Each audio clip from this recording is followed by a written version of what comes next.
Molly Chan. Think we lost that part. Hello, everyone. My name is Molly Chan. Thank you very much, everyone, to join us tonight for an introduction of improv and how we feel about improv. And I am one of the speakers, and I'm super excited to be here. And I'll let Adam to say a little bit. Yeah. Hi, everyone. I'm Adam Sowards. I am, I think, one of the teachers of the improv class, kind of going forward. And yeah, excited to come in here and to let all these folks know how great the class is and kind of like what to expect. And hopefully it interests you guys. But yeah, super happy to be here. Have you seen some familiar faces or names in the audience? Yes, I have. Quite a few folks I've seen that come in here have taken my class. Pretty, just to say, pretty good class. So it's nice to see some folks again. Yeah, it's amazing because I know you started teaching like at PCE for some time, right? For I don't know, like Yeah, 5 classes. yeah, I think so. I didn't write down how many classes I've done, but I think it's I think been like like 4 or 5 almost like a classes. year. Yeah. Yeah, Each class there were 12 participants. And yeah, hmm yeah, so now you're the one who has the hands-on experience. Like, yeah. you know more than anyone more about the PCE crowd. That's right. Yeah, I've loved everyone in all of the classes. Everyone's been super nice, really welcoming, and seems to have had a lot of really great things to say about the class and about things that they've sort of gotten out of it, which is really, really awesome. So yeah, I'm really glad able to teach this class. Yeah, I mean, I feel it's nice that today we have people like who did not have a chance to go to one of your classes in the past yet, and also people who have done it before. And I was just wondering, like for you, a question for you, like what is Hmm. in general like your observations in terms of teaching the PCE, folks, like some general observations or thoughts. Like general observations, as in like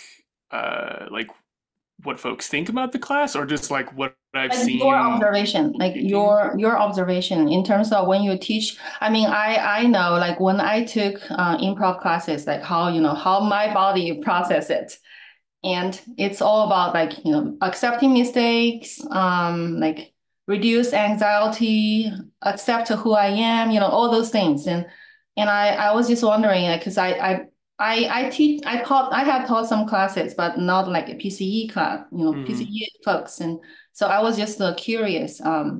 Like see how they have grown like in the class, like see like how the the students taking the class have Yeah, grown. yeah, That kind of exactly. observation. Oh, okay. Yeah. Yeah.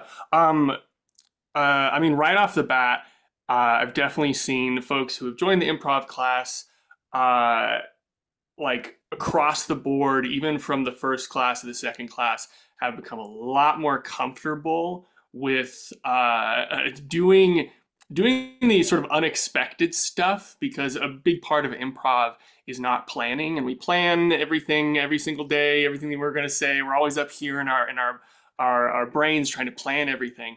And a big thing about improv is being in the moment, kind of letting go and saying yes and to things. So like across all of the classes, I've seen like an opening up of definitely all of the students, of being more willing to try things. And so yeah, just that sort of openness. And also I've seen adults have fun. I've seen people actually have fun, which is something we're not really able to do all that much in our everyday busy lives. Is we're not As adults, we're not necessarily able to play all that much, and a big part of improv is playing. So I've really seen people laugh, having fun, playing, enjoying themselves, and kind of like loosening up. Um, Another thing that I've seen is people be willing to share more, from like say say like we did an exercise or we did a game and like I didn't quite get that, I can see people being able to communicate or like articulate their thoughts a little bit better as the class went on because you're gaining those skills, that comfortability. So there's this better communication throughout it, which is really really awesome. Um, so yeah, and just in this one like 7 week class, so it's really awesome to see that. Yeah, well, actually, for me, like I can really attest that because I feel like, I mean, like me as English as a second language person, I think oftentimes I don't have that like spontaneous, like process to speak my mind with a second language. Oh So, my and gosh. I think that's like what I gained from improv. Not only like I guess I can speak my mind to some degree. I Hmm. wouldn't say 100%, and I wouldn't say, even with my mother tongue, I probably cannot cannot express myself 100%. Hmm. But I definitely gain a lot of like I guess this is a lot like a muscle thing, like my Oh muscles yeah. got stronger. And part of it is because we are exposed in like the experience and the risk and in that situation all the time. Hmm. And it's like, you learn to swim while you swim, and then you get stronger. Yeah, And I mean, and I also want to comment on that. I can't believe I left that out. Is that, obviously everyone, this is this second language for all of the students, and just it's wild how much more comfortable everyone has got, and throughout the class, and just so much like just that little bit of practice of doing improv in English, like it's wild to see how much more comfortable people are with just using the language and just doing the things. And I'm so impressed that it's a second language for everyone, and they're just kicking so much butt. Like at this class, like throughout the classes, they're just like getting better and better and better. And I'm like, man, even native English speakers still struggle with this stuff. So it's so cool to be like to see this extra level of difficulty, and everyone in the classes just like really rise to that challenge, which is really awesome. yeah, exactly. Because I can say that I probably talked to like about my improv experience. And I mean, not like in depth, but just, oh, I do improv, by the way, and as a hobby. And I think maybe more than 20 people came back to me. They're like native speakers. They're like, oh my God, you can do that. And so it's like very challenging for native speakers too. So it's Yeah. about like how you accept yourself, like how you view your mistakes, and Hmm. go from there. Yeah, And I was terrified when I first did improv class. Thankfully, I think you were in we're the whole with time. We were Cam, right? together the whole Yeah, time, yeah, right? yeah. I wasn't sure if you were like came in the second class or something, but like No, from thank the goodness. beginning. Okay, heck yeah. Thank goodness Cam was a wonderful teacher for the first two classes and just really made everyone feel really comfortable. But still, I was like, nervous the whole time, and And but yeah. So and I'm an English native speaker, so it's like wild. Uh, yeah. yeah, I mean, I remember like as you mentioned Cam's name, Mm. because I took improv one just to get done with it because it's a prerequisite for my Oh writing yeah. class. Yeah, I'm like, well, whatever they require, I'm just gonna get done with it and move on. But because the teacher is so good, Cam is so good, so Mm. encouraging, so understanding. He has this Yeah. unique passion and understanding. Like I just feel like every part of me, he understands. Yeah. And that's why I can continue. I mean, like he Mm-hmm. talked about anxiety, right? He Mm-hmm. talked about how he fight anxiety, how he fight with the perfectionism, like, everything I can resonate. So that's Yeah. why I'm like, yeah, it's not so intimidating, and I can push myself a little bit more. So that's, Mm-hmm. I think he's a big reason. And just stayed in this class. But I Yeah. feel like 100%. for you, like, I mean, the degree, the extent that you can understand people, that's a Mm-hmm. huge plus too. because like we have gone through this, like we've gone through our personal, maybe personal challenges, and that's why we can relate to when people are struggling, or they're like maybe not hesitant to take a risk, or they're like having too much judgment. Like we see all of them, and like we've been doing improv from 1 to 5. We've done so many times the things together. I mean, those are the if when you were put on spot, and you have to just think in a split second. That is like very revealing. So Yeah, that's very why vulnerable. I think you are like such a great teacher, because of your understanding and empathy. Well, thank you for saying that. Hopefully, all of my students feel the same. But I to kind of go off on that, I sort of my approach to teaching the class, at least like my initial thought was, um, I have a undergrad and master's degree in like theater and stuff, and I didn't start doing like theater or artistic stuff until like the end of high school. So it was very new for me, and in a way, kind of going into the arts is kind of like learning a second language, and the uh, onboarding process to doing theater and arts was a pretty difficult journey.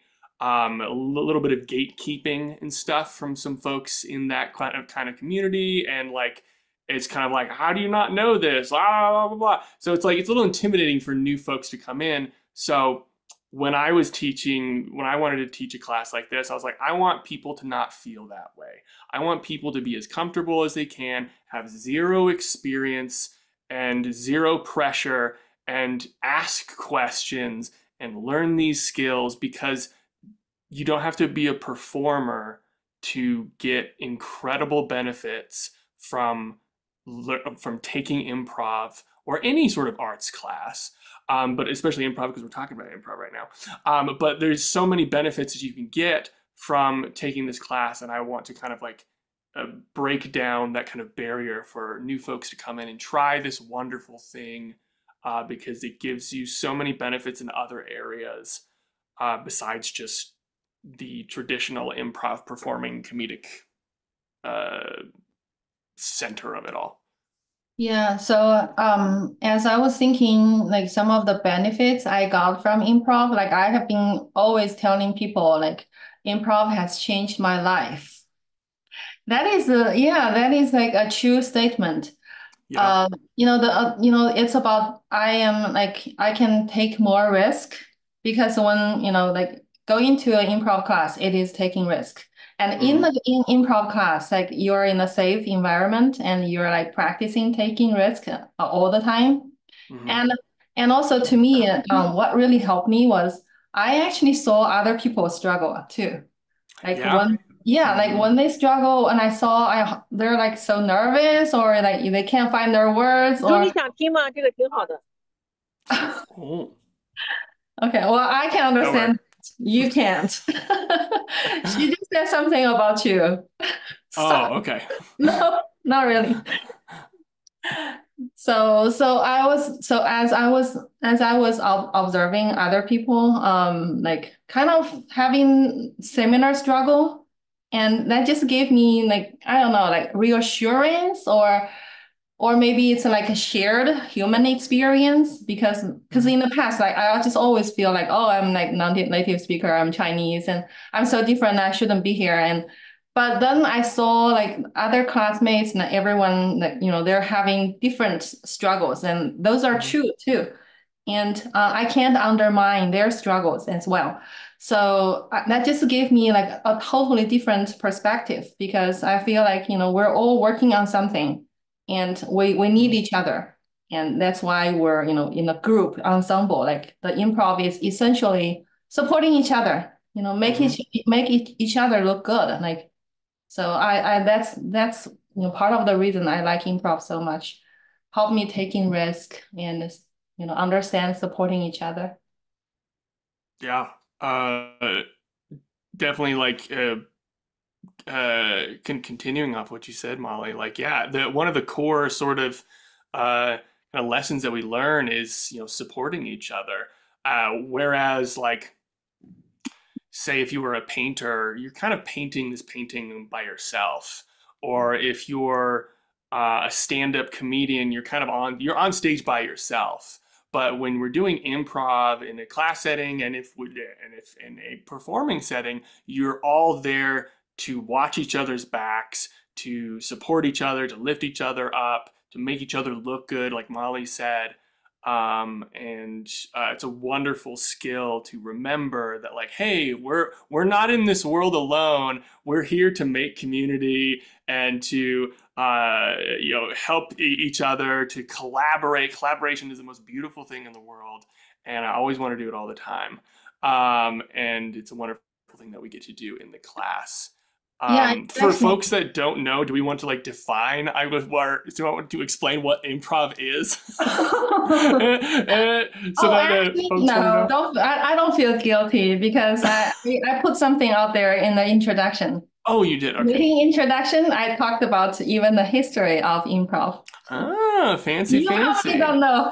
I have to go back to the introduction to see it again. It's like a couple hundred years old. Yeah. So, piggyback on the point that about supporting each other, because I mean, it just happens to me all the time because in the past, like, a lot of people in my life, they help me, and I don't know, like maybe I did not even pay attention. I took it for granted, or I feel, oh yeah, it's always like, that's what people do, or, he's in that position, he's supposed to do that. But for instance, like my husband, so because we've been married, like, I don't know, 17 years. Can you Ah, imagine? Can you imagine? that's Maybe wild. less than that.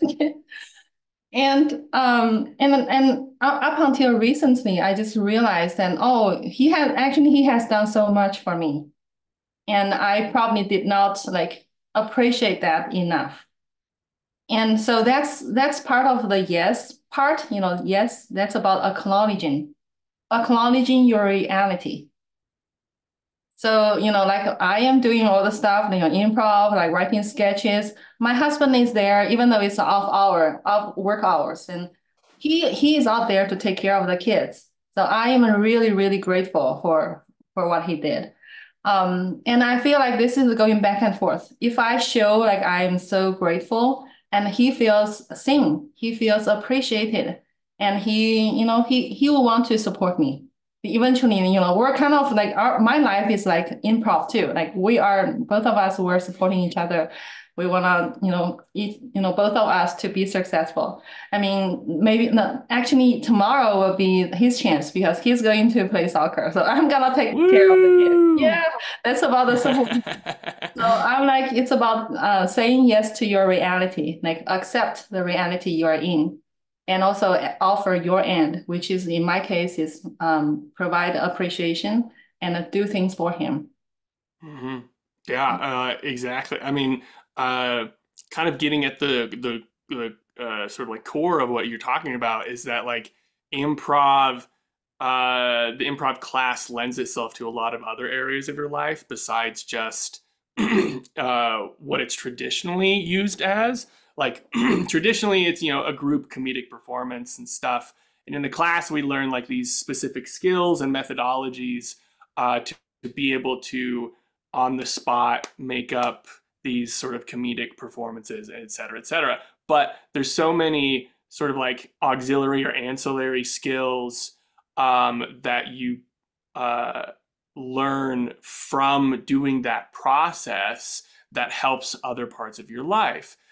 Because improv is like a soft skill rather than like a hard skill of like, cool, by the end of this class, we're going to learn how to code or like to do algebra or whatever. In this instance, it's a soft skill because it's all about communicating and like thinking on your feet, like getting better at public speaking, getting better, like getting more confidence, having better social and like relationships, being more aware of yourself and others and of your emotions, and those philosophies that Molly mentioned, the sort of yes and using that in kind of your own life, accepting people, adding on to situations.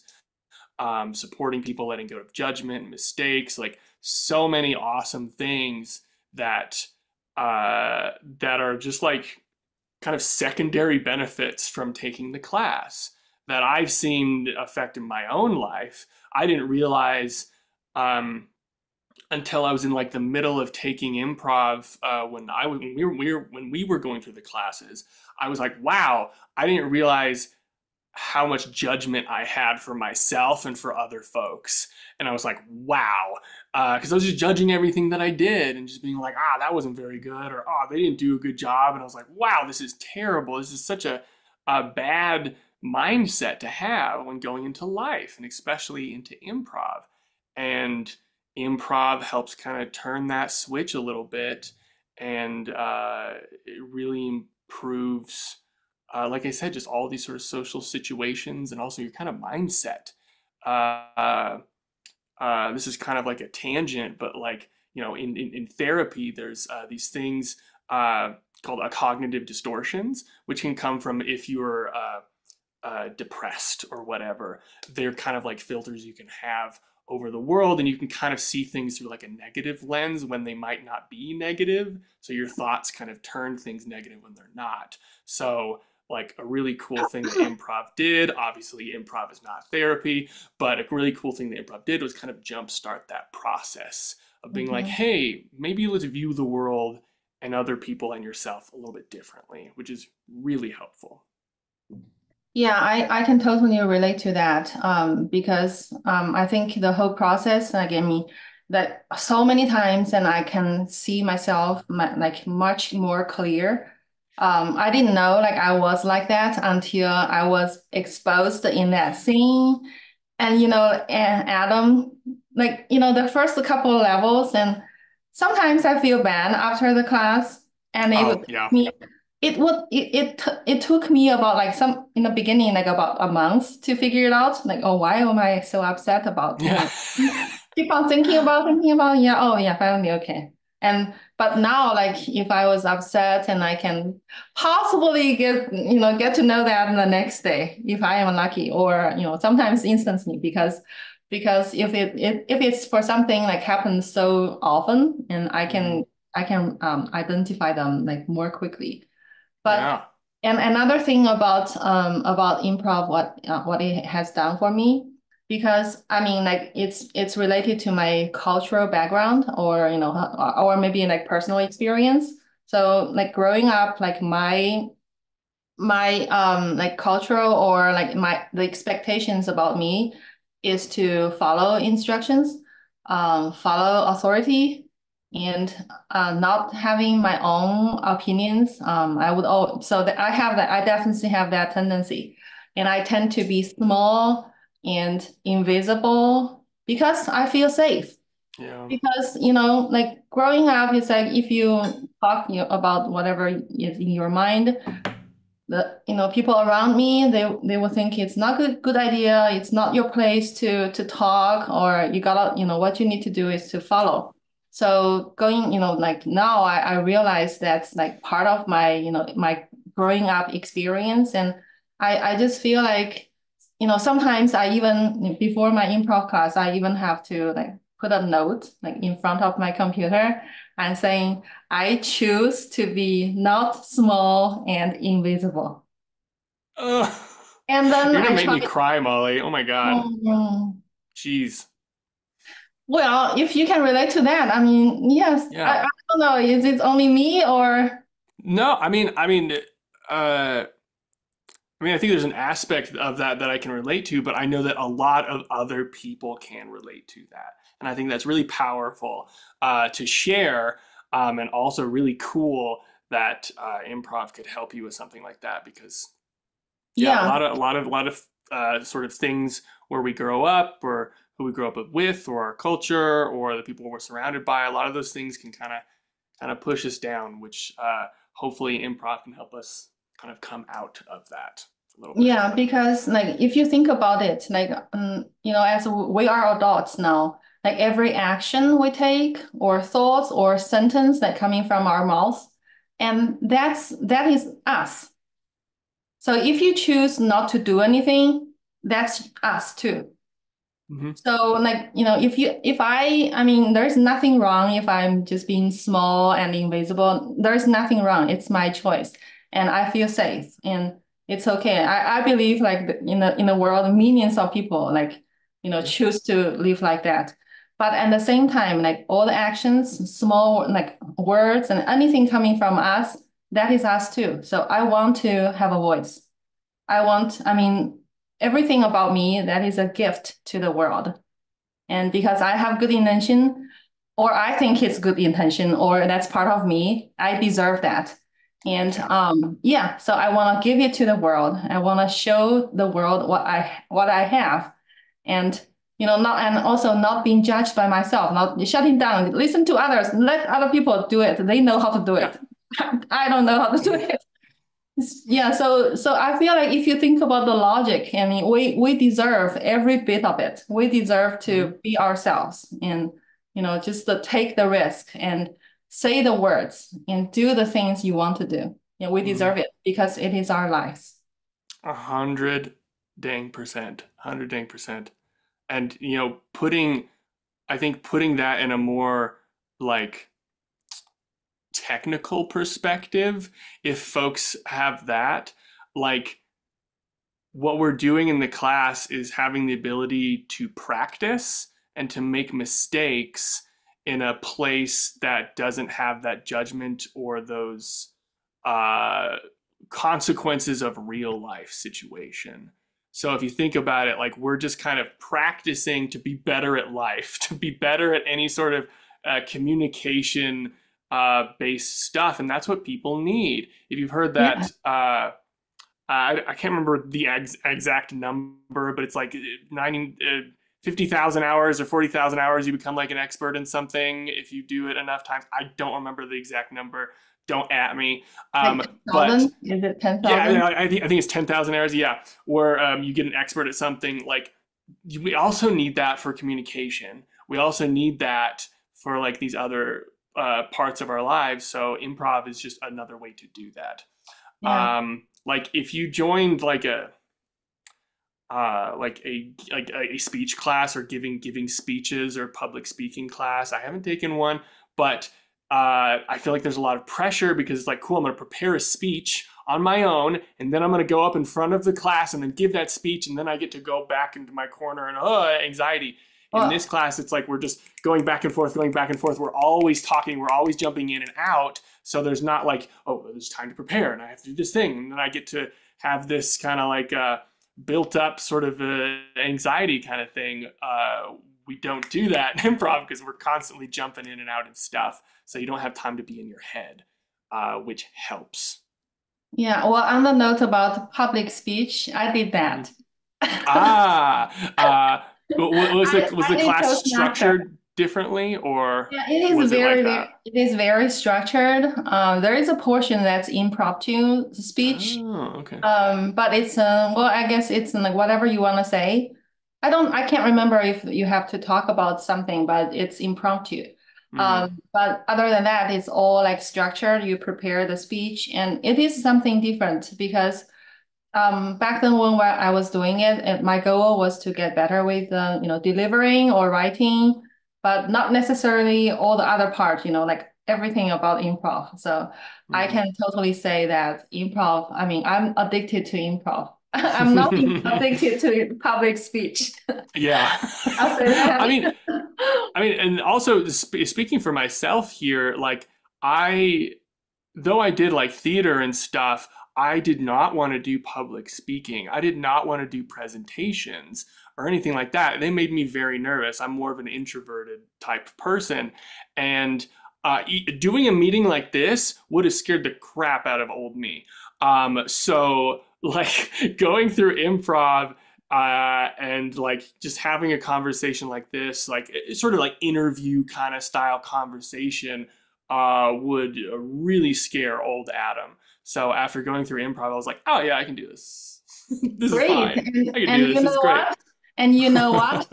You Mm. nailed it. Because Oh, look at the time. It's like 31 minutes. Oh gosh, like I wow. didn't know what we talked about. Did we cover everything? Oh my goodness. Um, Well, how about I this? think. Before Um, you leave, can you answer some questions if they have questions for you? Because I'm gonna yeah, be here. yeah, Yeah, 100%. yeah, just because I can speak Chinese, so I'm gonna still stay here, and the following session will be in Chinese. So but like before you leave, and can we ask from the audience and if they Yeah, have any question for for yeah, Adam, because I'll still be here, 100%.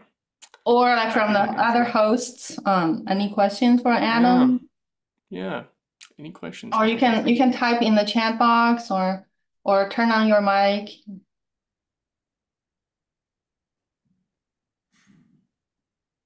Adam, can I ask a question? Yeah. Okay, so I took, I think the very first class you gave, Ooh. at PCE, and I really enjoyed it. And so, but I didn't get the chance to, join the second level class. So I think many people, many members have taken the first level. Do you have some suggestions for us? Yeah. Yeah, I mean, I would love to offer a sort of like, because the first class is like 1A. Definitely would love to offer a 1B, I guess, if there's enough folks who would want to take it. But I guess suggestions wise, if that's not able to happen, I do know that a couple of folks have started a kind of like improv practice, kind of like a informal sort of gathering where they kind of practice a little bit of improv, which is super awesome to see because I didn't coordinate that at all. That's really awesome to see that people put it together outside of class.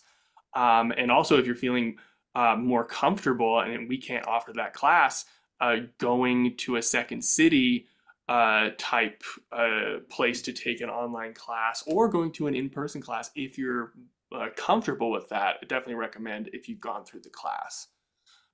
So is that does that answer your Yeah, can question? I just follow up on that? Yeah. So can you just maybe say a couple percent about Second City and also the your impression on the difference between in-person versus online class? Okay. Well, Second City, for those that don't necessarily know much about improv, or if this is the first time you're hearing about it, Second City is kind of like the most popular place to take improv classes. It's been there for quite a while. A lot of like famous comedians and improvisers went through the classes there and it like took different levels and became like skit writers on like Saturday Night Live, or if you've heard of that, or if you ever watch Whose Line Is It Anyway, a show sort of from the past. A lot of that's basically what improv is, and they offer online classes that go through improv 1 through 5. So that's where Molly and I took our classes and sort of learned those skills from there. I would say in person versus online classes. Online, I think really depends on your comfort level. For me, it was during the pandemic, and I was like, ooh, I felt a little more introverted, a little more nervous. Obviously, I didn't have access to go and do in person classes where I lived. So that's another really plus for doing things online.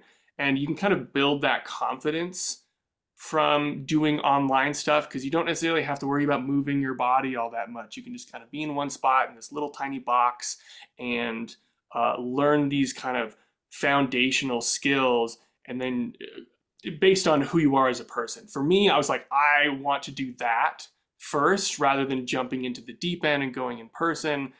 Um, In-person classes obviously is a lot more physical because you get to move around with your body and move around stage and do stuff, and you get to explore in that sort of fashion. So if you're a little bit more confident, a little bit more up for the adventure, then in-person classes are super great. If you want to focus on the skills a little bit more, or just practice talking before, like just kind of like focusing in on that sort of skill first, especially being non-native speakers. If you want to focus in on that before you add this whole extra element to it, that's sort of what I would recommend. Hopefully that answers your question. Yeah. Actually, I can add a little bit on that because I have taken in-person improv class too. Not from the but Piven Theater. So my own experience was I actually think like all in-person class, like all those physical like movement takes away the stress. Like it's actually helped me to regulate my emotions. And I was, like I was able to just, I think it actually really helped me like to, like focus on the class and, stay present rather than like, the online class is more, in the head, you gotta pay attention to the screen, but you're missing out with the physical movement and also like the people around you. So I feel like the in-person class, and that's kind of, for me, it's kind of easier to walk in, like, and also easier to do. But like, the online is like, especially when you are asked to put your emotions out there, like to connect with your feelings, while there's nothing going on, that is pretty hard. Yeah, 100% depends so on I guess everyone is different. Yeah, who you are as like a person. If you feel more comfortable being kind of physical, moving around, I've personally sort of found this a little bit easier. But again, for everyone, different strokes for different folks. Excellent. The two perspectives are both very valid and useful. Thank you. Thank you. And Adam, I have a question. I'm Sandra. I attend the last one. So, are there any improv program just for children? I mean, some could be for very young children or for teenagers, right? Even though they access their own feelings much easier than the adult, if the adult was like missing out on understand yourself.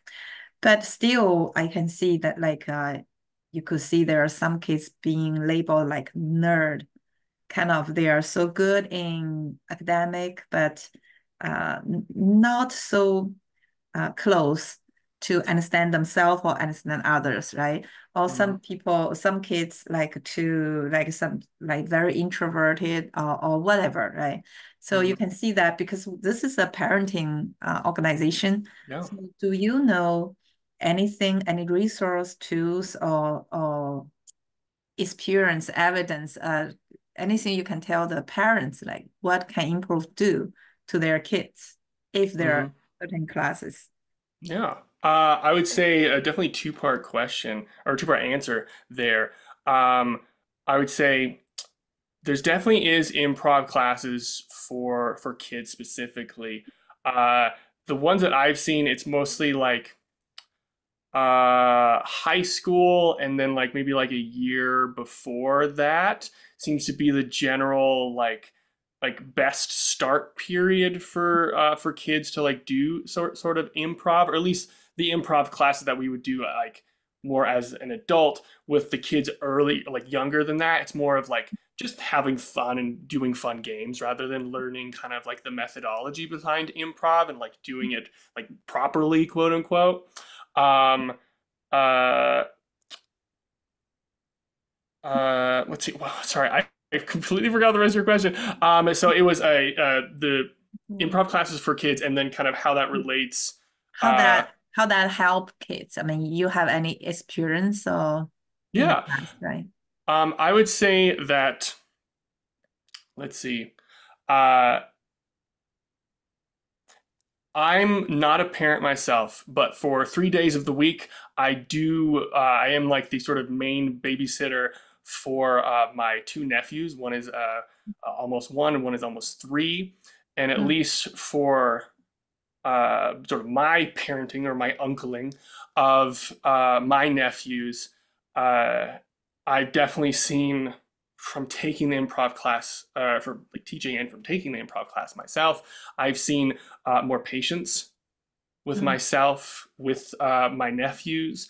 That sort of yes and acceptance and adding on to, the more willingness to change your plans and to play with your kids, to play with the nephews, to have a little bit more understanding that we go through like a portion on listening and awareness, and just kind of, sometimes depends on the parent. Sometimes we don't necessarily always listen or really kind of hear the kids. And especially depending on how young they are, there's a tendency to be like, I don't really need that. So I've found myself being able to listen more, to be more aware of themselves and what I say and what they say as well.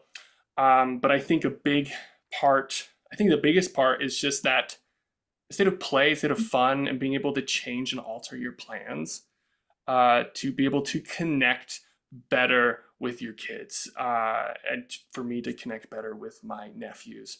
So like the skills that a parent can learn from this, it can improve all of your relationships, but I think that that has improved sort of my relationship with my nephews, at least. I can't speak on the parents that have taken the class yet, or that have taken the class, but hopefully that is some of the skills or effects that have come from them taking the class as well. So, Adam, you're on point. You got it. I'm a parent. Even though you're not a parent, I am. Mm-hmm. I can attest to what you said. You're on track. Good. So basically, the parents, right? If we take improv class, we are kind of more patient, more flexible, especially in connecting with people on the emotional level, on the understanding level, right? The empathy part, right? So, so let me ask you this way, Adam.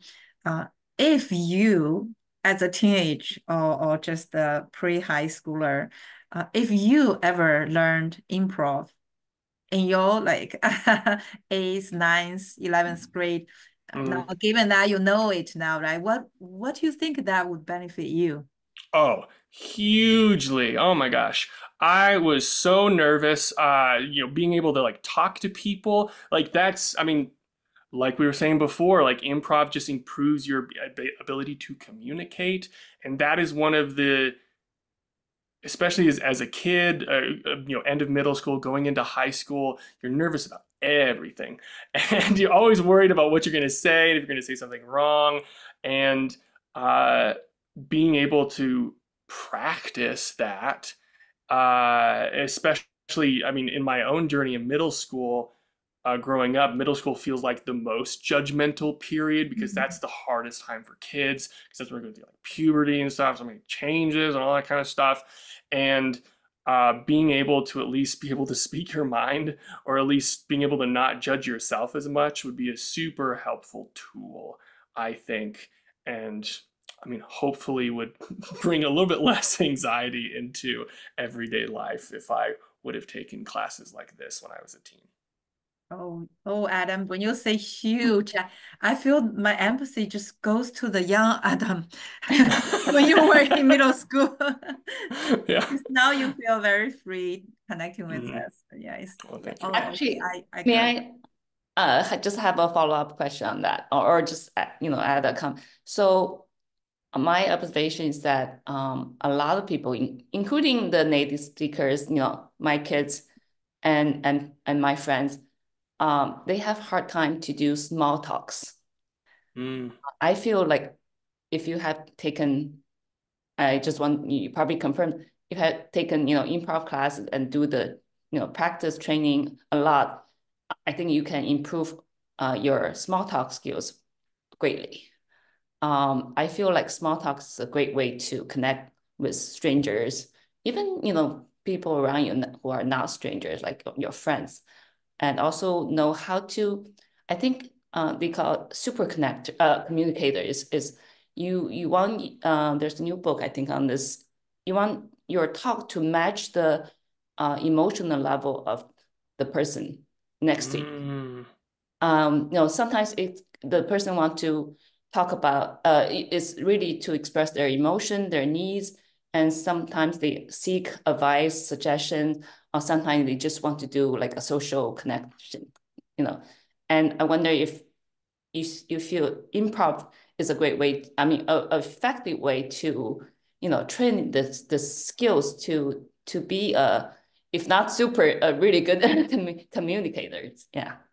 Yeah, I mean, it definitely improves your communication because especially with non-native speakers, like there's so many different nuances and like social things that are in both cultures that like no one has written down anywhere. So it just kind of takes trial and error to kind of pick up on those things, on those like social cues and whatnot. And it's especially for like autistic or ADHD kids, like sometimes like it's harder to learn those sort of skills. I am not an expert on any of those areas, but I do know that being able to be exposed to that stuff, to be able to practice that, you can actually like learn those things a little bit.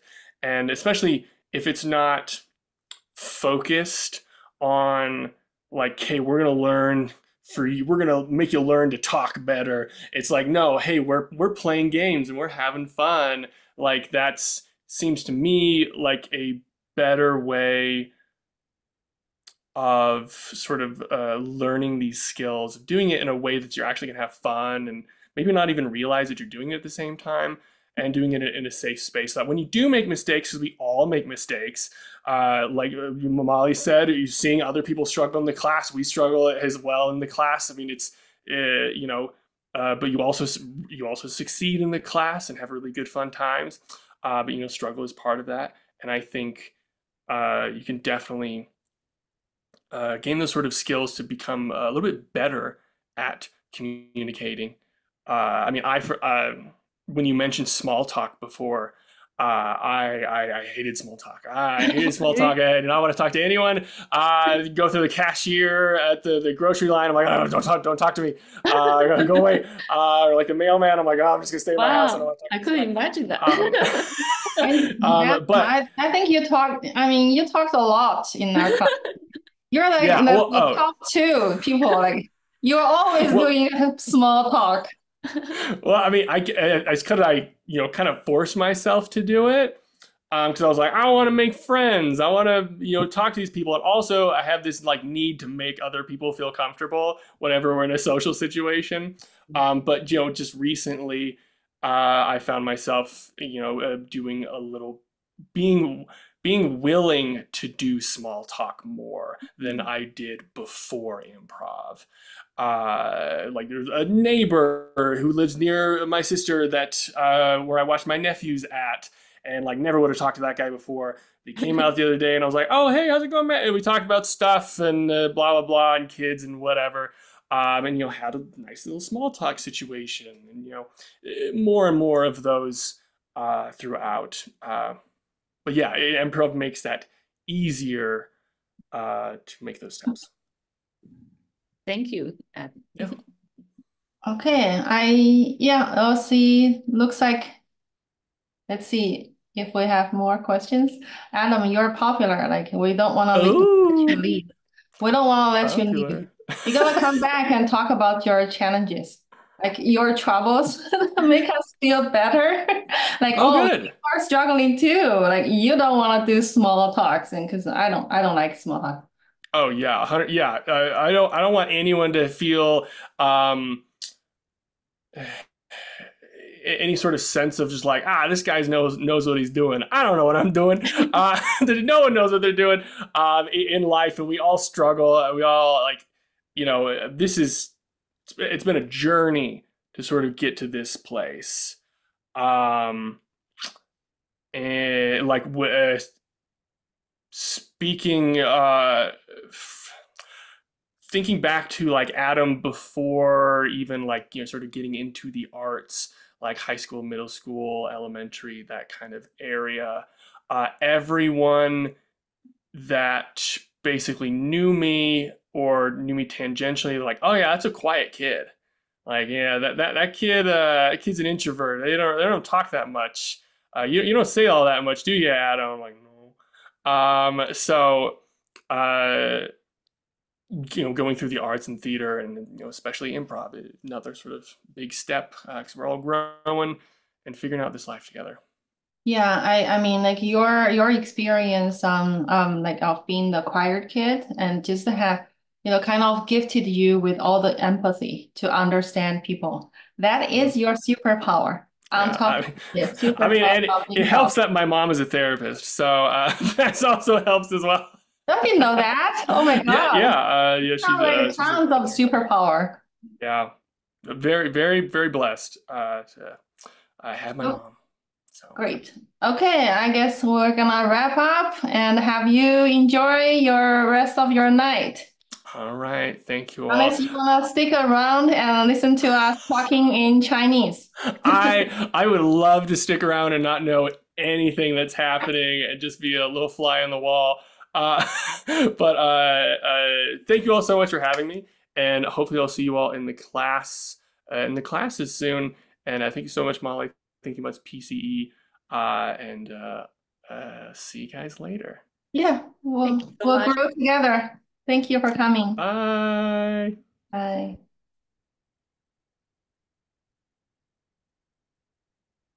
然后我们要留下来，Sandra 还有建平，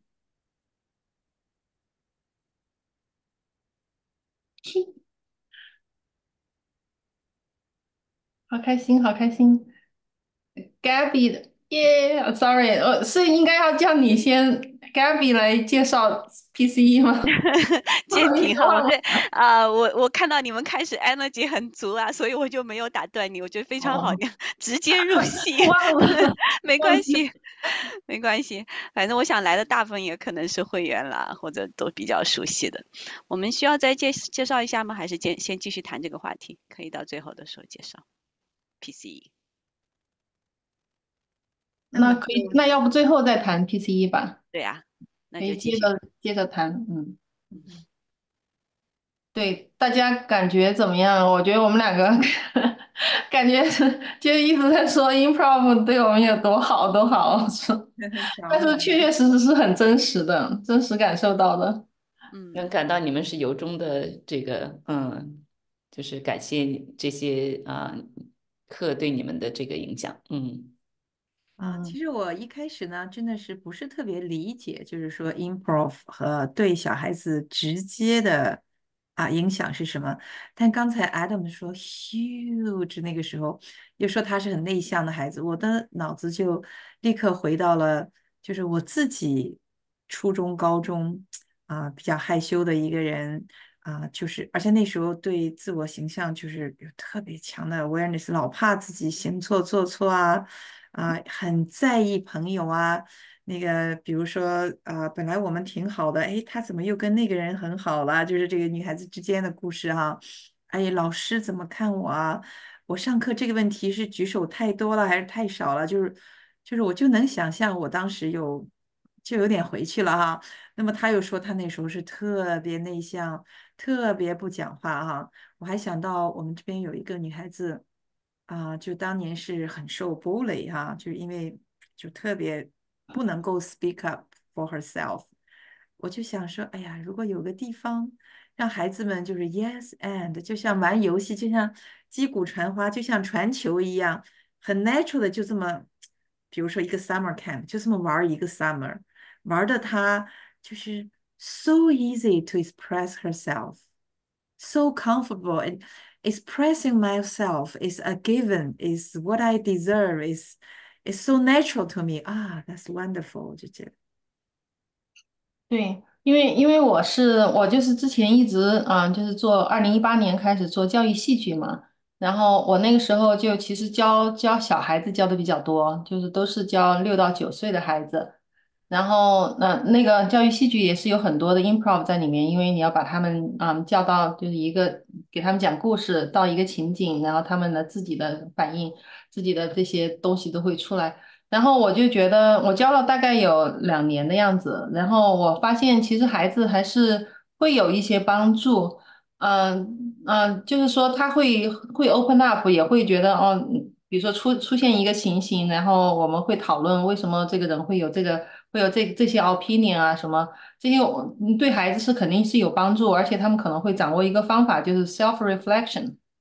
就是可能会慢慢的就是说自己做一件事情对别人有什么影响，就是有 take perspective 的这个一个习惯，这个可能就是都是非常特别好的一些东西，孩子可以学到。但是我自己的 experience 就是包括我自己的家庭的，或者是我自己教育孩子的话，我就觉得，比如说刚才那个 Adam 也提到，就是说如果是父母自己能够就是做一部分的 improv，可以 stay in the present，然后能够看到孩子的需要，或者是就是说能够稍微掌握一部分的 improv，或者就是我们说的这个 mindset，就是 accepting emotions 啊，或者是鼓励他们什么。你想一想，就是比如说我们任何的课，一个星期上一次，一个小时。那 versus 如果父母也知道这个，那你那个上课呢，基本上是每天都在上课，每天都在影响孩子。所以你一个星期上一次课一个小时，然后让老师上，它是有影响的。但是你的家长就是比如说周末都是全天2天，平时也是至少是5、6个小时的影响。所以就是说这个 impact 是完全是不一样的。所以就是说后来我现在基本上都是做的是 adults 的这个 education 方面的。所以我是觉得，如果是 adults 能有一点点就是这方面的 reflection 啊，或者 awareness，实际上是可以影响自己家里的孩子，特别就是 deeply 的。所以妈妈要学一点 improv，那孩子就每天免费上 improv，生活中也不缺 drama，他每天都跟你上演 drama，他每上演你就 yes and 就出来了。哇，你想到对。这一点了，对，我知道那个 Gabby，你以前也接触过那个 improv，然后我觉得你提起来的时候也是觉得就挺有热情的，然后了解这方面也挺了解的，然后不知道你有什么心得跟大家分享一下。嗯，对，我也跟你们刚才说的类似的感觉吧，就 PCE 经常说嘛，退娃不如退自己哈。那其实如果想在这种就是 yes and 这种心态上能够有一个长期的变化的话，其实也是一样的哈。希望孩子去学习，真的不如我们自己先学起来。当我们有这个意识的时候，我的背景有点音乐哈。嗯，我们有这个意识的时候呢，我觉得就是在生活当中随时有情况嘛，像三姐刚才说的，那就会先接纳这个目前现在的情况，然后再添加自己想加进去的哈。我看见 chat 里面有说，先介绍一下什么是 yes and，那 Molly 你来介绍哈，这是 improv 里面非常 fundamental 的一个 principle。对，然后这个yes and 就是 improv 的 golden rule，然后它就是第一部分就是 yes，然后你比如说我举一个例子，就是说，比如说我们两个人在做一个 scene，然后这位我的 partner 呢就说啊，Molly，这个是给你的这是你的 birthday gift，我给你一个 birthday gift，然后我呢，我就是要表现 yes 的话呢，如果我说啊，但是今天不是我的生日。然后那个就不是在说 yes 我当时我就是如果我说 yes 的话，我就说啊好，我很喜欢你这个gift，或者是我不喜欢这个 gift，但是呢，我们要做的这个 yes 呢，就是说我们要 agree 或者 accept 这个 reality，就是 someone 你的新 partner 他已经就是给你抛出来了一个东西给你，然后你要接住，就是我 accept 这个是我们现在要做的事情。然后再抛出来，接下来就是这个 and 的部分，就是你自己是喜欢这个 box，还是你不喜欢，或者是还有更多别的 emotion，比如说他给你一个 gift，你说啊谢谢你的 gift，这是我人生第一次收到这个生日礼物。然后这也是一种，你可以就是 endless，或者就是这个 gift 看起来很不怎么样啊，就是这些都可以。但是呢，它的 fundamental 的这个 yes 就是说你先 agree，然后它就是你这个已经抛出来给你的一个 proposition，然后再加上你自己出来的 and，然后就是你们这个两个完整的一个 golden rule，yes and。不知道解释清楚了没有啊？因为我觉得这个实在是太那个就是 broad，然后基本上就是因为我之前还写了一个写了一个 speech，大概有15分钟，就是在谈这个 yes and。然后就是说这个 yes 就是说我们在 accept 我们的 reality，不一定是光是这个 partner 给你抛过来的东西，也可以是你周围的 situation，你的生活的这个 society，或者是任何就是你周围，比如说你的孩子的情况啊，你的婚姻情况，这些东西都是你的 life 在抛给你的 proposition。然后我们要做的事情呢，就是 accept 说哦，这是我的 reality。而不是说逃避，就是啊，或者就是今天不是我的生日，或者我 truly 觉得这个不是我的生日，但是他已经抛给你了，那你就去接受他，他抛给我了，然后我要怎么样？所以就是说这个 yes and，刚才好像也有朋友说了一个什么，正向资源就我感觉，就是你可以把它，如果你是特别 believing 正向的方向的话，你可以把它做成是正向的。但是你如果是 believing 负向的，要表达情绪啊什么，也可以是负向的。也就是说，任何的那个，只要任何的回应都是可以的。然后我们那个 and 的那部分就是还要 connect with your feelings 呀，然后 make sure 这个是你自己的 voice，而不是周围这些东西，然后影响你给你的 voice 呀什么。就这些可能是就是要一个 ongoing 的一个 practice，或者是不断的 self reflection。但是就是说，然后话说回到那个 yes and 这个就是那个 partner 给你任何抛过来任何东西，然后你接住，你说I accept it，我跟你一块玩这个事情。然后这个是一个 muscle，就是你在 scene 里面两个人里面能够跟他一块玩。然后你在你的 life 里面，你也可以看到更多的 reality，然后再做出你自己的 and。嗯，谢谢 Molly，我觉得你解释的特别的，就是就是有跟生活联系起来哈，其实就是这样，在生活当中，我觉得我们很多能量其实是浪费在这种抗拒现实当中哈，如果我们有这种 radical acceptance，就是觉得这就是生活的现状，然后我们就更有可能加上我们的 and，能够有更丰富的选择，就不会那么耗能哈。我觉得这个 yes and 的两部分就是 yes 是用来validate 对方的，那 and 就是 validate 我们自己，对吧？就像 Molly 你刚才说的，先要了解我们自己的 feeling，我们自己的内心的状况啊，我们的需求啊，那这个 and 就是用来 validate 我们自己的。如果我们同时做到两方面都能 validate，那这个 communication 确实是会更顺畅一点哈。嗯。我们就是我了解到，就是说那个 Angela，之前有谈起，其实 Angela 真的是，就是她是最初那个响应 Improv 还有教育戏剧的。其实我真的觉得很荣幸啊，就是一直就是特别特别 consistent 的在支持我做这些事情，在推广这个 Improv。然后所以我也真的是非常非常感激。然后我也很想就是听一听 Angela，我知道你自己也了解到有慢思考、快思考，然后还有一些别的做的一些研究。然后就是你跟大家分享一下，就是你自己是怎么看这个 improv 啊，或者是就是教育戏剧这方面的。对，其实我最初知道是其实我孩子高中的时候，就是我们做父母的都是就是哎希望说高中生可以好好利用他们这个 summer time 啊，然后我妹妹她是 MBA 出身的，她就觉得其实作为一个在社会里这个比较或者工作中比较 effective 的人。你的对话能力啊，你的表达能力啊，你的快速反应能力是很重要的。那他说，其实 improv，那时候他跟我才说，improv 其实是很好的锻炼这些能力的一个课。他说你可以跟孩子说说看，他们愿不愿意去。然后我们家孩子呢，就是因为好像我们这附近可能上这课可能很少，然后他们那个年纪好像就是觉得好像没有朋友一块儿去，好像就有点缺了什么，所以他们就不是很积极。我这个也不是一个很会 push 这个，就我是不大会在这方面去 push 孩子，所以我就也就算了。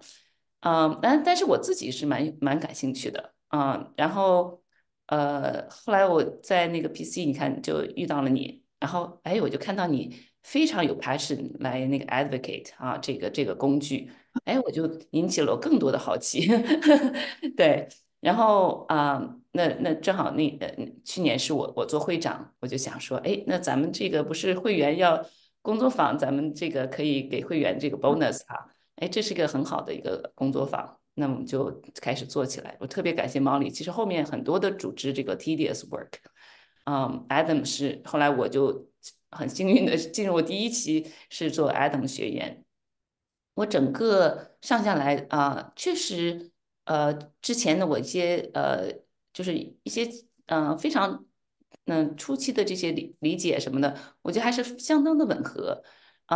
是其他的我没有期待的，但是我感受到的是，它是非常一种让你这种在当下那种感觉。对，我觉得这个是一个我觉得就是一种沉浸式的一种学习然后你又跟你一起学习的这些人有一个很好的一个连接，因为大家在一起学习嘛。也有，然后有很多的互动，很多的这个来来去去的，有些小组有些整体的这些 game，我觉得非常多样化。像 Adam 说的，是一个有趣的一个学习的这个过程。哎，我觉得这个很好，因为学习我觉得要能，尤其真对我来说已经到中年，要能keep 我的就是这个 interest 的话，这个趣味性还是挺重要的。如果是一个哎呀挺苦拉拉的，我觉得可能我上一堂课可能就上不下，或者至少就是对再上下去的这个兴趣就少很多。呃呃，那个过程呢，我每个星期都很期待那堂课。对，完了以后也是很想上2阶，但是时间很大的主题活动，然后累计公益服务了100多个小时。嗯，大家在成长，我们也在成长。太棒了！PCE 介绍片是吧？然后呢，嗯然后我一般包括你当时倡导的时候和后来上，我就思考说，哎，他训练我们大脑的什么呢？除了就是在比如说情感的连接的感受连接，我就想到我之前读的那本书，就是第一个获得诺贝尔经济学奖的心理学家，就 Daniel Kahneman，他是非常受尊敬的一个学者。他的一本书，可能很多人都要读过，或者说听说过，就是《思考快与慢》。它里面就说我们大脑有2个做决策的这个系统，一个是系统一是个快速的，一个系统二是慢的。那系统一呢是一个无意识的，非常快速，不加思索的，这个不怎么费脑力。那系统二呢是一个有意识的、深思熟虑的那个很多的逻辑思考，那个需要大量的这个脑力。然后我们大脑为了就是保持我们的这个能量，很多时候是比较懒的，所以我们很多情况不是说你没见过的新的情况什么，或者说这紧急情况，大部分是用这种无意识的快速的系统一在解决问题。那其他情况就是系统一解决不了了，系统二才出来解决。那那你看我们这个Improv 很多是训练的这个系统一，对吧？那你反观我们在成长就学校的学习当中，我们的很多数理化课，包括语文课，这个历史课什么，很多是在学习分析能力、逻辑思考能力是在训练这个系统二啊。然后训练系统一的呢，有一些然后比如说一些我不知道你，比如说语文课有些这种对话情景啊啊比如说如果是无论什么课，你有 team project，OK，你一块合作的时候，就会有很多系统一的这种，对吧？但是为主的是系统二的训练。所以我觉得是一个从这个我们大脑来讲，你看我们的其实大部分是用系统一在做决策，但是我们的学校的这个教育又是一个偏向系统二很少系统一的，那其实是有点偏食，对不对？就是从教育来讲，所以我觉得其实是我们如果是作为一个人的话，其实是需要两个系统都要有一个 training。那我们作为不管家长本身还是我们的孩子，怎么来训练我们的系统一，对吧？那我觉得 improv 是个非常好的一个就是一个对现在教育系统的一个补充，也是对于我们就是说作为人的成长的一个很好的补充和学习。对，这我一点点自己的思考。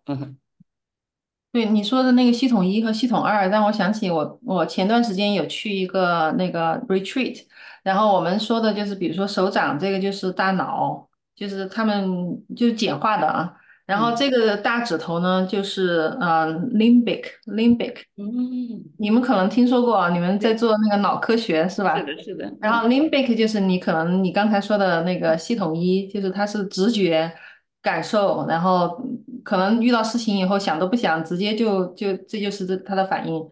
然后这个外面这个呢，你大部分它包围着的这一部分就是 frontal 那个 cortex，然后它就是你说的逻辑，然后我们在学校学的这些东西。所以就是说，你怎么样，你越多的发现你自己是这个样子的，比如说 self awareness 呀，然后你就越多的可以用到这一部分来分析自己，然后来改变自己的 pattern，然后来就是更多的来掌握自己的生活，你的 decision，就比如说你可以说那个 neuroplasticity，这些就是说它全都是就是一个同一个过程，你同样的东西你做了很多次以后，这个路径就通了。所以它不光就是说你在 improv 里面，就是你那个地方是通的，你在别的地方，你可能今天突然一下，以前从来没有想到过的一个事情，比如说跟公司同事的一个事情，哎，突然一下怎么今天就突然想到了，好像是 epiphany 一样，但是你实际上是在大脑里面已经都慢慢在做很多的 work，然后最后刷通了这样。非常好的这个解释，谢谢。Sandra，你有那个一些观察，然后心得要跟大家分享一下吗？我就是刚才听 Adam 讲的时候，特别是他讲到他内向啊，还有讲到public speaking 这个事儿对 public speaking 的这个，你们两个都在讲对这个帮助哈。我当时就在想说，就是其实我上课的感受呢，有一堂课特别强，其他的课感受不太强，因为我觉得我上课的时候这个年纪哈，我在就 public speaking 上，就是我已经不是个初中生了，不是那个害羞的人了。我可以说个不停的，small talk 我也是很多的，public speaking 也是很多的，就也没有什么这种说初次遇到陌生人、陌生场景，我自己转不过来、放不下、打不开，就这些东西我都不太存在了。可是呢，我一直有一个很好玩的事情，就是你要真的让我在舞台上扮演一个角色吧，我是扮演不来的，就是我会什么腿也走顺了，手就是完全做不来。我一直觉得这个表演天才是一个很奇妙的东西。Molly，你第一次带我们做那个 Green Pool。那个第一次我们试尝了一下 improv，那个我就记得有几个朋友演的，哎呀，真是好，我就觉得说，哦，就出不来哈，就是我其实对我自己的感受，我连的还是比较紧的，可是呢，我没有办法，你比如说，你让我现在演一个8岁的小孩儿，不是我就没有办法，我就没办法演出来。我怎么演都是一个50多岁的一个人，就是我就只有本色表演。你想 improv 叫即兴表演嘛，他分给你个什么角色，你就能够演，对吧？那我只能分给我 Sandra，我能演，而且我在生活中我演起来也没有太多的拘束了。可是你要是比如说分给我一个 Angela，或者分给我一个男生，或者我就是完全不知道该怎么办。后来有一次听到那个 Adam 讲，他说，他就给我们讲 emotion，说讲到什么，比如 sadness 讲到 lonely 讲到 confusion 讲到 happy peaceful，就是他就是上课的时候直接给我们讲就是他说现在我们来体验一下 happy，我们现在体现一下 sad，就完全用语言，我们就闭着眼睛自己在那体验我发现其实是所有的情绪不光是我们在情绪中的时候，我们可以看见情绪，其实情绪这个东西还是可以被产生出来的。就是坐在这儿完全没有任何 happy 或 sad 的这个event 发生，是可以换出来的，就像人家那个演员要哭就哭出来，要笑就笑出来那样哈。他就是说，他情绪这个东西，它也可以是一个，也可以是个实体，你可以通过你自己这个个体可以触摸它的。就是你可以进入角色，可以进入到你要扮演的那个角色，体会到他的情绪。我自己想象在戏剧中在这个就演员的即兴表演中，这个是很重要的。所以他们说这个就是在即兴表演中的这个 yes and，先不引申到我们其他的哈，比如说建平，我们两个现在表演，我们都被分配了一个角色哈，就是你扔一个什么戏过来，我就是接什么演什么就是你 yes 你一个什么东西过来，你比如说你忽然假装你昏倒了，即兴表演嘛，我马上就要去救你，管我会不会救人是吧？我救的过程中你又怎么样了，我马上就得怎么样，因为这个戏是得演下去，就是这种即兴的 access 一个调动一个情绪，我觉得这个很了不起。那这个是我从来没有的，我可以主持一个大型活动，但是你让我在那个舞台上扮演一个别的人，我就来不了了。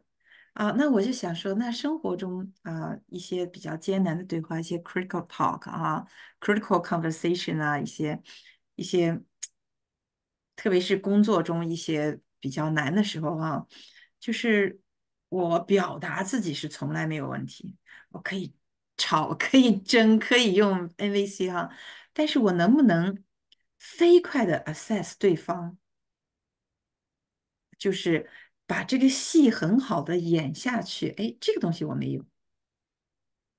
比如说，我跟建平，咱们在工作中吵架了，然后，然后呢，你说了句话，我能够表达自己你怎么这样说？可是呢，我没有办法看到说，其实建平此时此刻他可能处在一个，就像刚才 Angela 说，可能他处在一个需要 advice 的阶段，他也可能一个就想发泄一下阶段，那也可能他处在一个他做这件事儿其实反而是要跟我做 connection 的阶段，就是说我能不能飞快的去啊、摸到我身体之外的一个情绪，如果我摸得到的话，我就可以和建平很好的演下去，我甚至还可以就是 exactly 演建平扔过来那个东西。而不是说我心里的那个东西。所以我觉得很有意思，可能这个就是不同的人在 improv 中看见自己在即兴表演，生活中很多事儿是即兴的，不是你安排的，就是在突发情况、即兴的情况下，你会发现你什么东西出不来。其实那个出不来，有可能给我们一个提醒，就是说，哦，这里有什么东西可以练一练。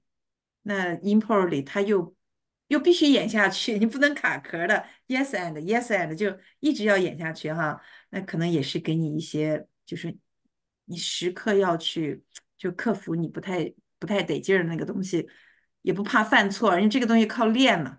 等你学会了怎么去弄，你都没练过，你也出不来是吧？但这个就一直在练，一直在最后就越来越流畅。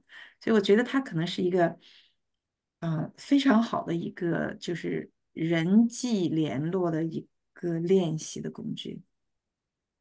哎，这个我觉得我就 follow up 一下，就是你刚才说了一点，就说我们如果能做一个 good communicator，就是因为有3种这个对话的这个模式，就是一个是就是连接的，一个是就是求帮助的，一个是情感的这个，那真的是，就说你如果想做得好，那你需要真的是第一步是 quickly 要准确的从对方的表达当中，先知道是他在跟你做哪一个对话，哪种对话，对吧？如果比如说这个太太回来了，说我今天很累，在公司发生什么事情，然后你如果他其实是一个情感的连接，但是你如果判断错，觉得是他是一个求帮助，你就 quickly 他说，哎，我觉得你可以这样做，下次可以这样做，可能更有效。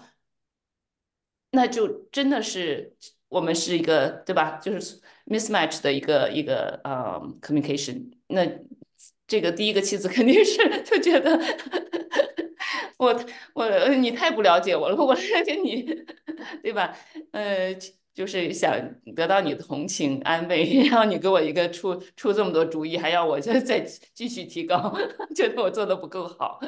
对这个能力，我觉得哎，真的是 improv 可以，我是觉得是可以不断的 训练我们提高这个是太重要的一个能力了。对，我觉得就是说，improv，比如说我们平时练的就是，read the room，就是说那 room 是 full of people，那一般情况 read 那个外面的什么场景啊、客观的这些东西，没有什么东西可以 read 的，就是顶多就是说那热了、冷了，或者是这是一个嘈杂的地方什么的，就是客观的自然的东西，其实就是比较容易。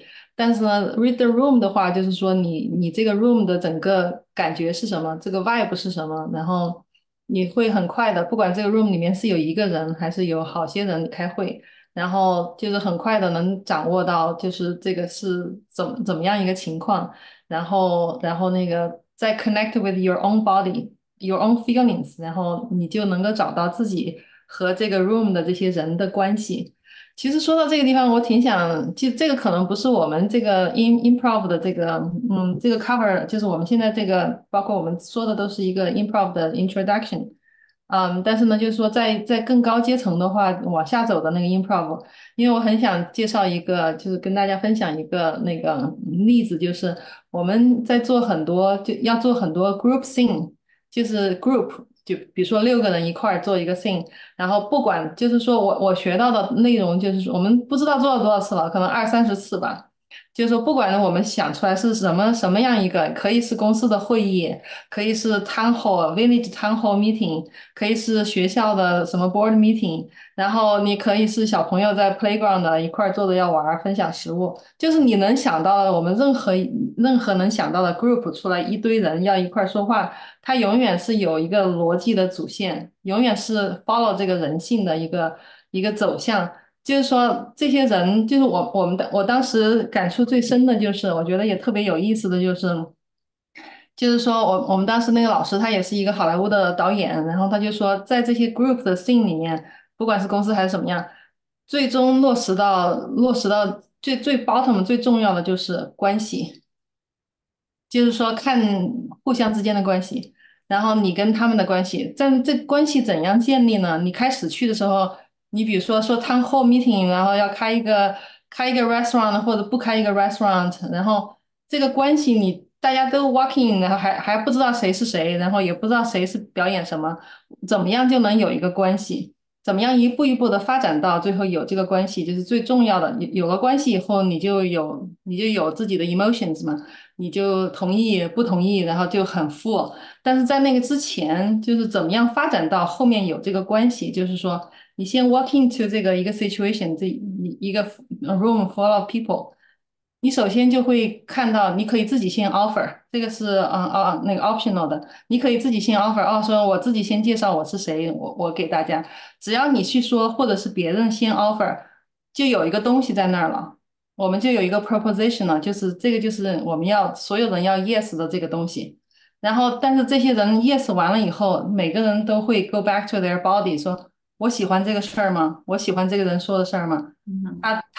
我同意吗？或者我是不是不同意？或者是我就是他说的这个事儿跟我都没有关系，但是我不喜欢这个人，或者就是都可以，都是人性，或者是我不喜欢他的发型，他的什么各方面，他任何什么都可以，你不需要当时要说出来。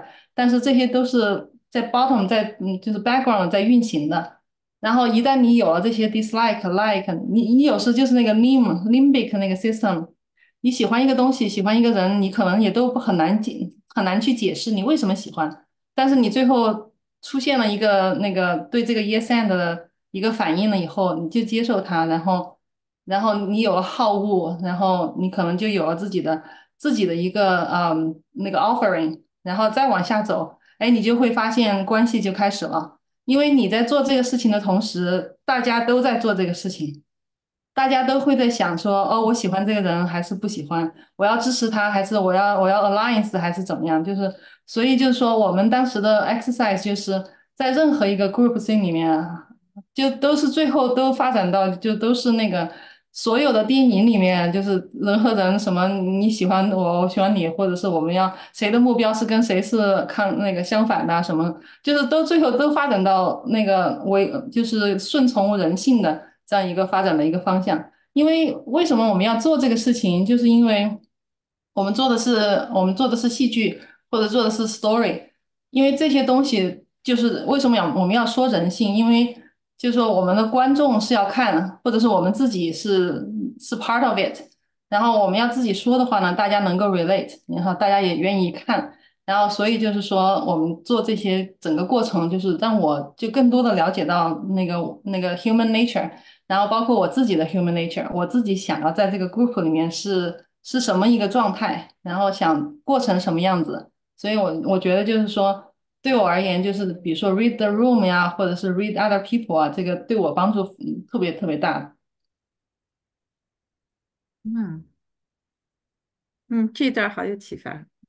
是的，我明天就去公司 read the room，星期一就去公司 read the room，而且那我刚当做 才那个 improv。那个 Adam 说，就是你也毛里你也提到，就说这个你在 improv 这个过程当中，减少了很多对其他人的这个评判。其实我觉得这个是很宝贵的，因为我觉得尤其我不知道，我自己在大陆长大的，我觉得我们从小被别人评判，我们也就是不自主的就开始评判我们周围的事情和人，其实这是很难改的。所以我是很希望说有一个这种学习的 training 可以减少我这个对周围人的这个评判当然你可以是个有意识的你知道这个会阻碍你跟其他人的连接，你会用系统二来但是你系统一这种就是这种不自主的这种对吧？这个我觉得要可能需要这种像 improv 这种来 train，就变成一个好像自发的一个，不需要我还要系统二想哦，我现在在评判，OK，我不要评判，对，对哎，不好意思，我感觉我说很多啊。那个就是比如很好啊，说你说的这一部分就是那个评判别人，但是我觉得就是肯定大家都知道，大家都是 PCE 的是吧？然后那个第一步还是就是不评判自己，那然是后不评判自己，这个其实也是一个肌肉，然后也是我们在 improv 练习的一个肌肉。就是说，就比如说，你基本上一开口就是，就一开口就可能是犯错的，然后那个，就你就是说，如果你老抱着说啊，我不要犯错，我不要犯错，但是你可能就是一开始就会，因为你太 anxious 了，然后所以就是说你在 stay in the present 的时候呢，就是自己的那个对自己的评判这个部分就先放下了，然后这个是一个肌肉要练习。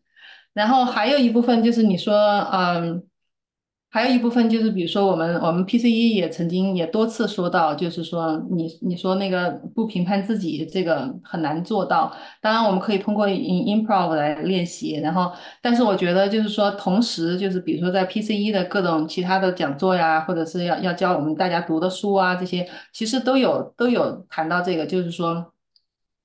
你确实是人一你如果从小长大都是被评判长大的，然后那你在那个做 improv 的时候，你做的不好，你肯定还是会评判自己的。然后，但是那个时候，你首先就是第一件事情就是我评判自己 OK，我理解自己要评判自己，因为我自己从小就是这样，我有这个经验经历，然后我先不评判，我要评判自己。对，然后就是说我该评判自己，我要不该评判，那我就是外星人了，我就是违反自然规律，是吧？然后因为我从小就是这个样子，我现在就应该评判我自己。所以就是说，当你做这样一个事情，就是随时你一看到自己评判自己了，你会给自己一个 a pat on the shoulder 啊，你辛苦了，从小就是都是被评判长大了，然后你现在在评判自己，辛苦了，然后这样子理解自己。你想想，在 improv 里面要做多少次这个事情，就是比如说3个小时，你要做多少次啊？我觉得我可能都不知道做20-30次吧，就是一次上课就要做20-30次，所以就是非常密集了。现在我基本上都已经感觉都疲了，已经。就是说那个一般情况下，然后其实我们做，包括我的那个 mentor，然后他也其实他会说，他是一个那个黑人的一个导演。他会说他的耳朵是非常的 sensitive 的，就是对任何的评判，尤其是自我评判。因为我以前也分享过，我们的那个班上有一位那个 CEO，硅谷的 CEO，他就是自我评判很多。但是他有时候说一句话，然后我们那个老师就立刻能够，立刻就 catch it，就说，不要对自己 mean，就是你不需要对自己这么多评判。然后就是说，所以就是你如果做这个事情，而且他也解释了，他说他自己就是也做这个 exercise 做了很多很多次，因为他自己是在芝加哥南部的那个黑人区长大的。然后他说他的生活里面很多很多很多的 traumas，他也是单身母亲把他养大的，就是他是那个 Second City 的一个就是怎么说呢？就是他导向了 Second City 现在发展的方向，他80年代就加入 Second City 了。然后那个，所以就是说，他就是说，他说他自己的人生经历，然后让他就是对这些东西，就尤其是自我的这种批评，非常的敏感。他自己绝对不会做这样的事情，然后他看到别人，比如说我们学员做这个事情，他会告诉我们。然后所以就是说我刚才说的这个，不光就是说能够发现自己在评判自己，然后给自己 empathy，然后这个过程也需要练习。因为你每一次做的时候，你都是真诚的，你每一次做的时候都是 go back to 你自己很辛苦，然后长大，你抱着理解，然后这种就是，比如我觉得这个也是一部分，就是大脑你已经就是做了太多次以后，你已经就那个路就已经冲开了，已经就是下一次的话再做的话就非常的容易，然后你就会慢慢的觉得，哎，对自己的评价就少了。然后对别人的评价，对孩子的评价就都少了。然后，但是你要是说我彻底没有评价，这也不可能。我们都是人，就是有评价，那有时候差不多行了。然后不要做到100%，那是做到100%又是 perfectism，然后这又不行了。所以就是差不多行了，就是自己还有放就可以了。太好了，马里，我觉得你这个解释就是这个学习就是减少评断，这个从这个减少对自己的评断开始这个练习，我觉得而且是像你说的，你既然一堂课可以有20-30次的这个练习，这个我觉得太 effective 了，真的非常好，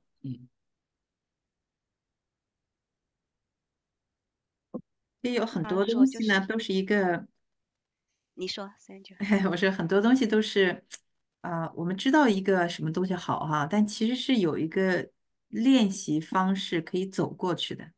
就是你可以我以前跑过一次半马，就是从不会跑步，它有个 program，今天跑什么，买什么样的鞋，跑什么，星期一干什么，星期二干，你只要按照它干10个星期，你就跑到半马了。哎，这个很重要。哎，那个谁，Gabby，不好意思。没有，就刚才跟你说的正好接上，其实就是一个 self compassion 的这个对自我共情的这个不断的练习，对吧？刚才听 Molly 讲那个过程，我就想到以前亲密之旅里面我们也说那个54321哈，刚开始你要走到 self compassion 或者对某件事情对自己表示接纳，可能要花5个月才能想明白，到后来可能4天就想明白，后来可能3个小时都想明白，到后来像 Molly 这样每次上课1个小时他都能觉察很多次哈。这个觉察越来越多，然后我们就说，其实，最大的改变是来自于觉察嘛。当我们觉察到的时候，就有机会改变。嗯。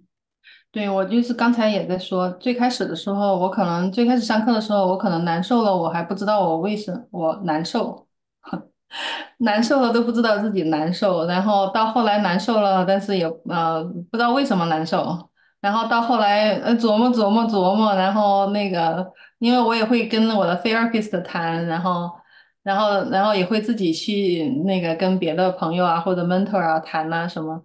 然后后来就慢慢的去减少这个时间，然后也慢慢的发现我自己的被 trigger 的点，然后就是现在就比较了解自己，然后就是自己的 advocate 吧，就是当自己的 advocate，当自己孩子的 advocate，就比如说我就算要犯错，我犯了错了，然后我也我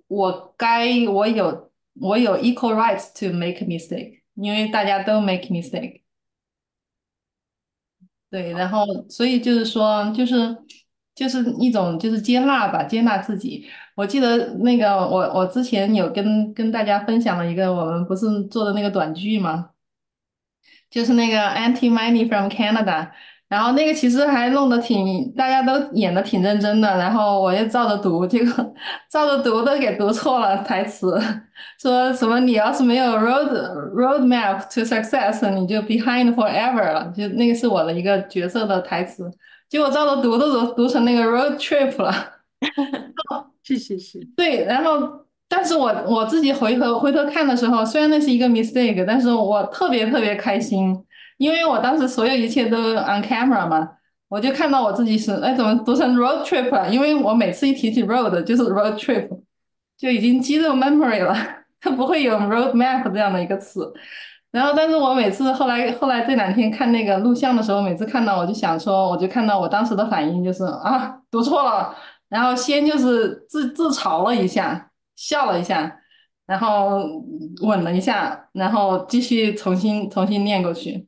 就是我们就不把它当真，然后就多大一件事儿啊，就是没有那么大一回事儿。然后我也想做好，但是我就有这个肌肉记忆了，没办法了。然后我觉得很搞笑，然后我自嘲一下，我再模仿。就我觉得这个我特别就那一点点，我觉得我特别虽然是个 mistake，我当时的现场反应，我其实是非常高兴我自己是那样一个反应。哎，你这个说的真是这个我们这个 muscle 啊，因为我的中文名叫秋兰，我有一次在中学要在全校做什么一个讲话，我要介绍自己，我想说我叫秋兰，是邱少云的邱，然后我就直接说成我叫邱少云。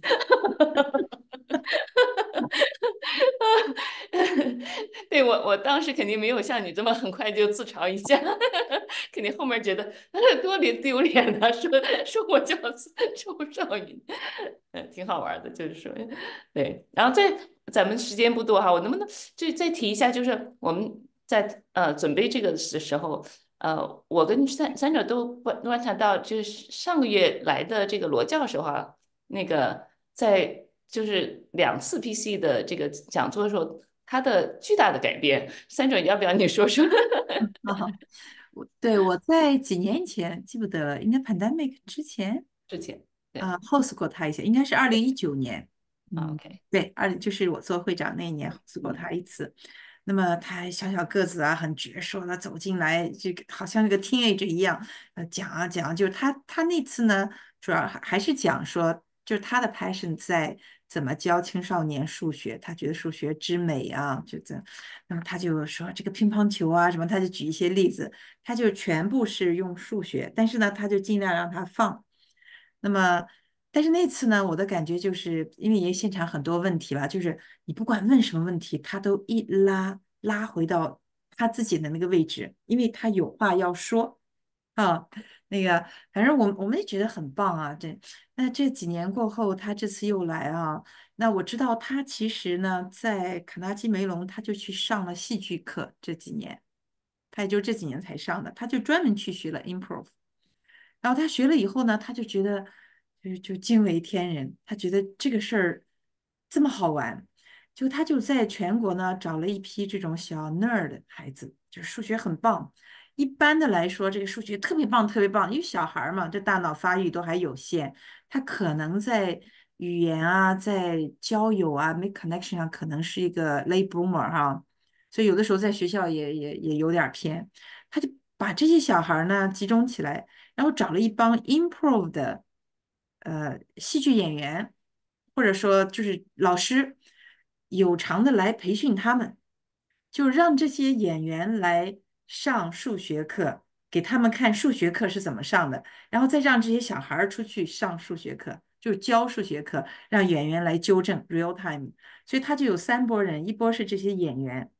啊，他也问问这些演员，就等于又多了一份儿培养这些小 nerd，呃，用 improv 的方法，就像你说可以自嘲一下，就像 Adam 说可以很自如的说话啊，可以开玩笑啊，就培养他们的这种 improv 的能力来讲数学。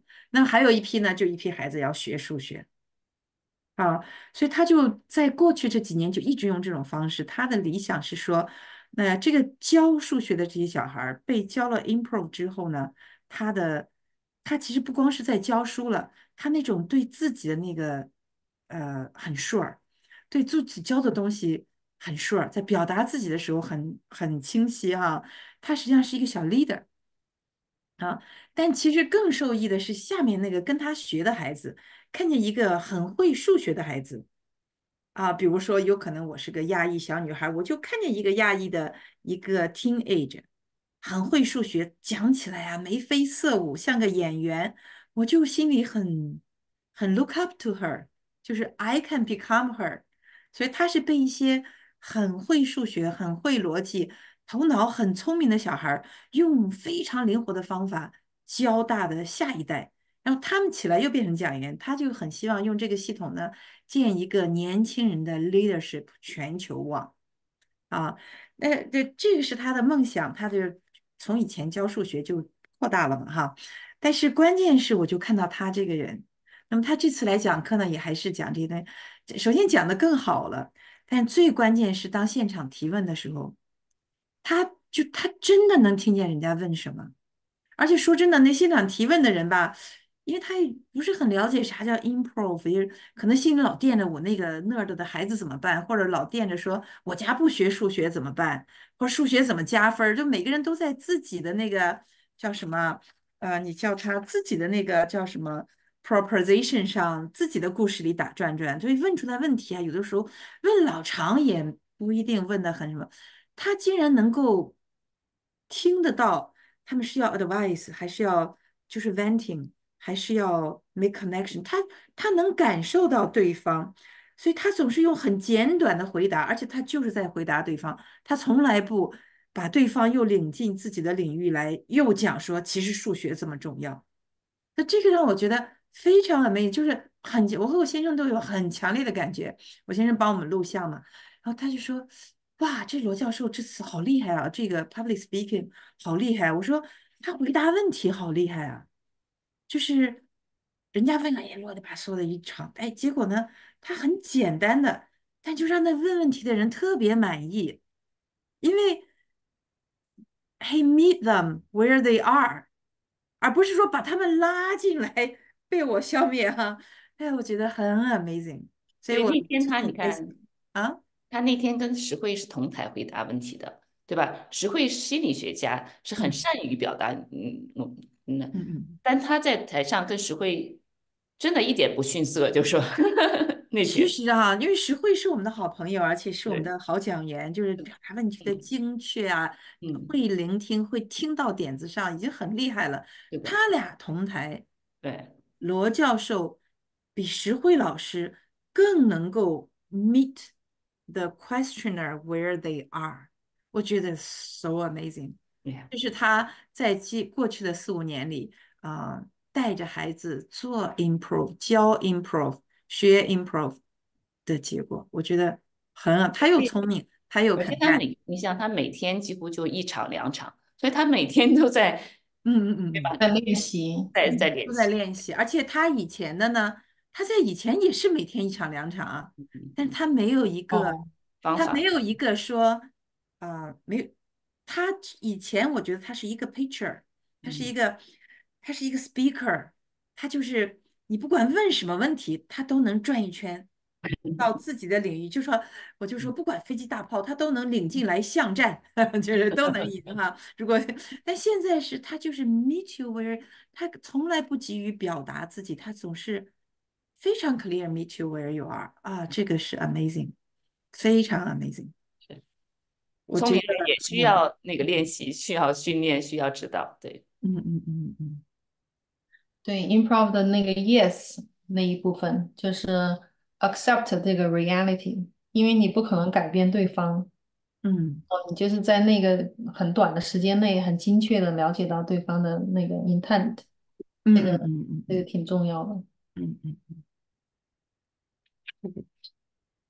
那我们今天是大概是预设是1个半小时啊，就超了10来分钟。能取，还有问题呢啊？还有我记不清了，我记不清太多。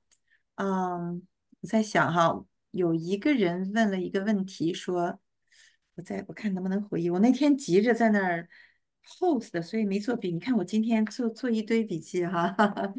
那个，我有问一个说，有一个人说 meta cognitive，有个人说这个 meta 的 knowledge 怎么学？啊，我自己学过一点点什么叫做 meta cognitive，但那天我就是也是很紧张哈，我就是呃观察那些环节，我就照着把那个问题读出来，我就说哦，有人问说他就说要学这些数学学知识嘛哈，他说这个 meta 学习怎么学？我觉得他当时愣了一下，因为他没有想到这个就是没有，然后就是反正我就接着那个人的问题问了一会儿，后来他就说，哦，你说的就是说他在想的时候，他知道就是他自己在观察自己现在学习的状况，就是他首先明白这个哈，然后他怎么Angela，你还记不记得他当时怎么就是实惠就对这个事情讲了一会儿，但是后来他做了一句总结。你看我这个没做笔记就是不行。是不是有回放啊？就是有有回放，我录像谁问的问题啊？我到时候给你专门锻炼啊，练。练，OK，练没问题，自己人，我到时候给你找出来哈。反正就是他好几次我都觉得他帮对方 clarify 要问的问题，而且正好问到点子上，好，那我们今天就先到此为止啦。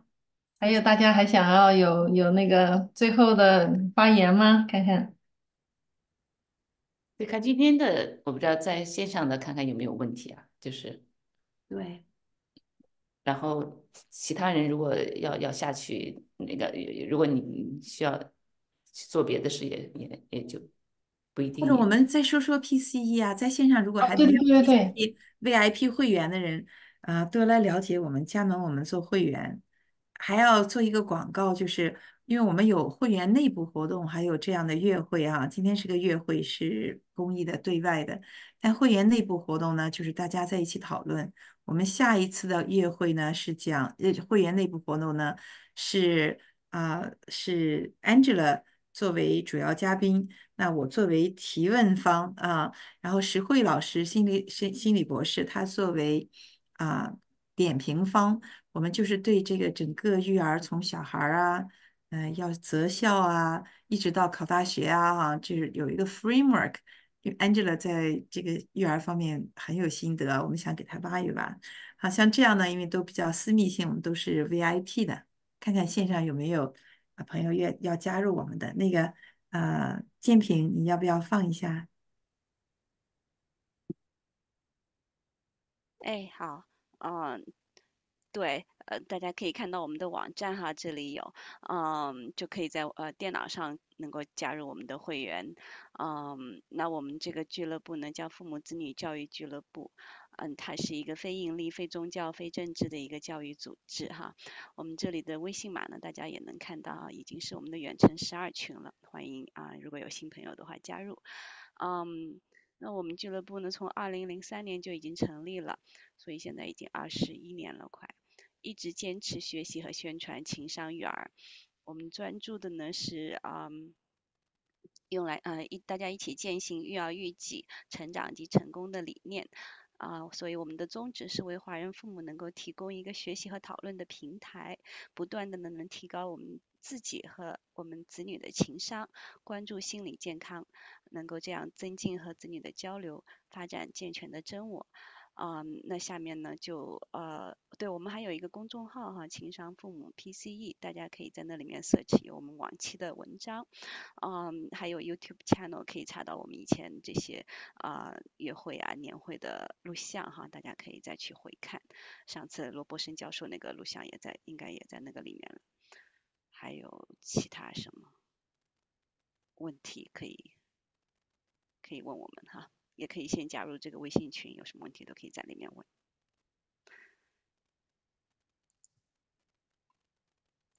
然后也再谢谢梅蒂哈，今天又给我们技术支持，也谢谢发的这些 PCE 的介绍在 chat 里面。辛苦哈，玛丽这个约会一下又做了将近2个小时，确实是内容很丰富哈。很开心跟大家聊天。非常感谢。我觉得你跟 Adam 前面的这个对话，我自己听的都觉得很享受。谢谢大家。特别是他说他小时候的，他说如果我那时候会 improv，我当时很感动。难想象他以前是一个很 quiet 的 kid 哈，现在这么自然，这么放松。